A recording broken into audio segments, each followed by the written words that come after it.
One of the unique things about the game of golf is it affords you the time to prepare, for your shots. Unlike most other sports like basketball, of course, you prepare for a free throw, but you don't have time to prepare. You're like, hey guys, can you like back off? I got a jump shot to take care of. I just want to get my head right. So, golf, you have time,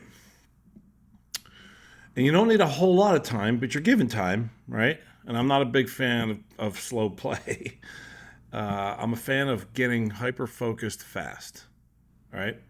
So here's a breakdown of what are some things, a handful of things that you can do in very focused, concise ways to maximize the probability of hitting a perfect shot. That's all we're doing. That's what the pre-shot routine serves the singular function of getting you ready. And what does that mean? Ready means there's nothing else within the rules of the game that you'd be allowed to do where you'd be more prepared to just where you can go just trust it and maximize the probability of having the ball go exactly where you want it to. Maximizing the probability of that happening, right? So there are three levels to the pre-shot routine, right?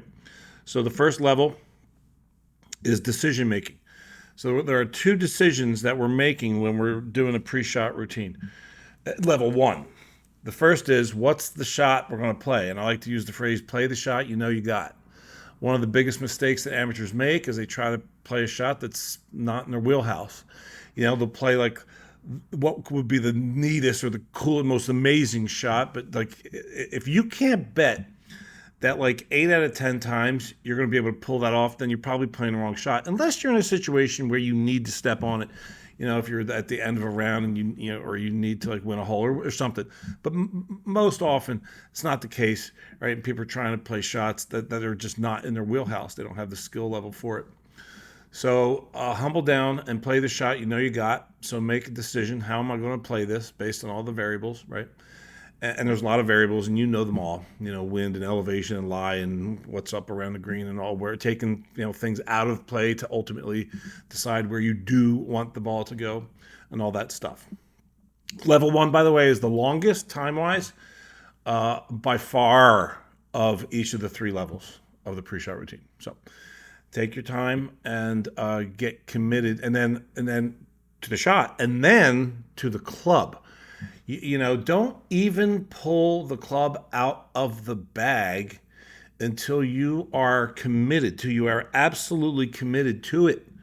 Like, given the shot that I just decided I'm going to play here, given all the circumstances and the conditions, then 7-iron is the perfect club for this.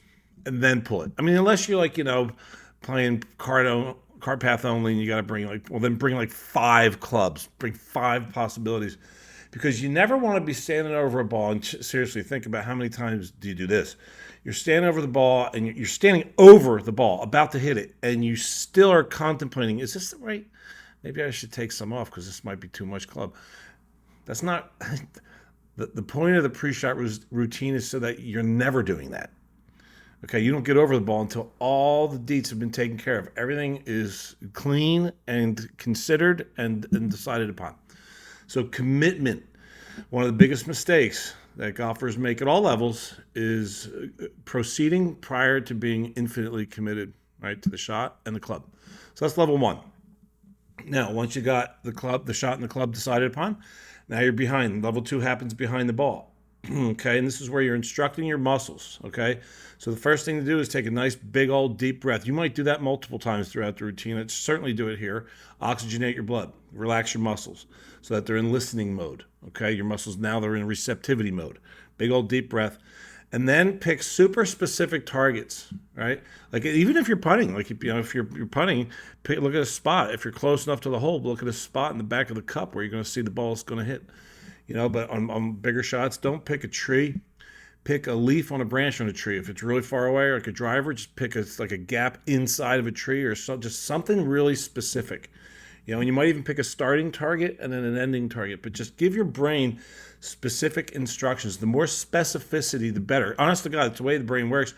The more specific your target, then the narrower your range of error. Because the instructions, you're basically giving instructions to your body. It's amazing.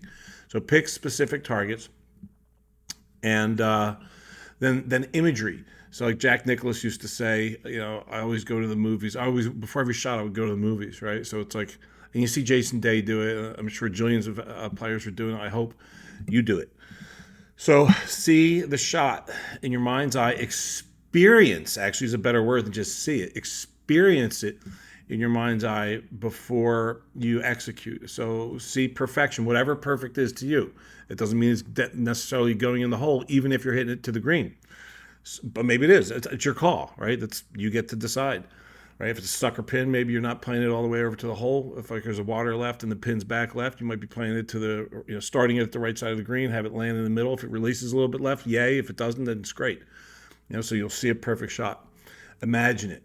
And then the last step in level 2 that serves to further instruct your muscles, of course, is what most people call practice swings, and I don't. I call them programming swings because you're not practicing, you're programming. You're actually sending, and have that be clear in your mind, is you're taking really super mindful practice swings, right? Programming swings. You're taking mindful swings. You're making moves, which is mimicking the move you're going to make to create the shot that you decide you're going to hit. And know that while you're doing that, you are literally instructing. So if you're going to be playing the ball to the right side of the green, say it's an approach shot with a 7-iron or something, and you're going to be playing it a little right to left, so you're going to be making that move, right? You're going to be making the move that will create that right to left ball flight. And program it. I don't care. I don't think it's necessary to take the exact amount. I think that's actually stupid. Like, because you might have like a thick, say you're green side and you're chipping and it's down, it's sitting down deep, right? And you might take 8 practice swings to just see, gotta accelerate through this crap. Man, I just gotta get after it. So, take as many as you need until you're like, you know what? There you go. That's it. There it is. All right. And then finally, the last and the briefest, but equally powerful and important level 3 is about target focus and what I call surrender, which isn't giving up. It's stopping manipulating. It's stopping thinking and letting. So target focus first. Bobby Jones used to say, he got his awareness out in the field. He would get his awareness out there. One of the other unique things about golf is like your target's over there, but your eyeballs are looking down here at the ball. So you're not looking at your target.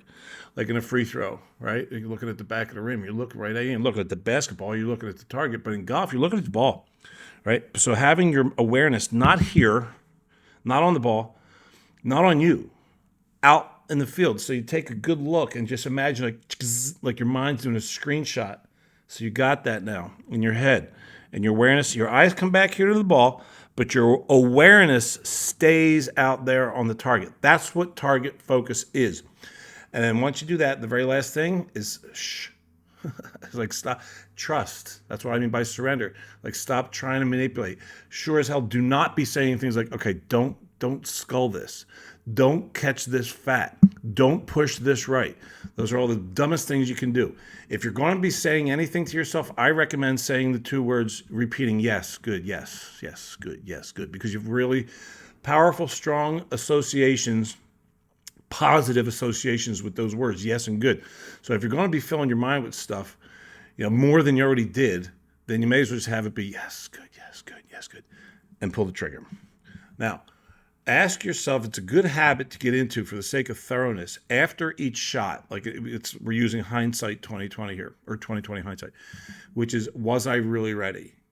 Right? Because beforehand, we're like, yeah, I'm ready.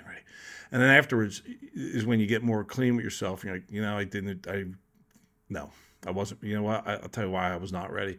I wasn't fully committed to the 7. I was thinking maybe it's too much. I wasn't done. So if you're standing over the ball and you're having those thoughts, walk away again. Go back to level 1 and finish. And if you're finding that you're doing that, you need to really improve practice. You might go to the range and practice your pre-shot routine. So that you're playing with speed, you're playing relatively quickly, right? We'll call it efficiently, okay? And you're not leaving all this extra time for thoughts of what could go wrong get into your head or questioning. So after the shots are over, you could give yourself a score, like say, how did I, in terms of just like my pre-shot routine, how ready was I really ready, right? And see how many shots you can hit in a round, being purely prepared. And finally, this, err on the side of assuming that you weren't as ready as you think you were. Seriously, for the sake of thoroughness and your commitment to excellence, assume that you're less prepared for your shots than you think you are. I asked a pro golfer that I was coaching one time who took second place in the Phoenix Open. And after the tournament, I asked him for the whole round, for the whole tournament, all 4 rounds, what percentage of shots would you say you executed totally prepared? What percentage of shots were you completely prepared for? And he got real mindful. And his answer was about 40%. Isn't that amazing? Right? So like what if he had said, what if it was true, like 70%? He would have won by 8, you know? So this is a practice, all right? It's a practice. The game affords you the time to get ready. Use the time and use it well. Get committed. So it's like the luxury is you're standing over the ball and you know there's nothing left in the world that you could do within the rules of the game to further increase the probability of just nutting it and hit a great pure shot, and therefore you can relax into it and trust it. All right.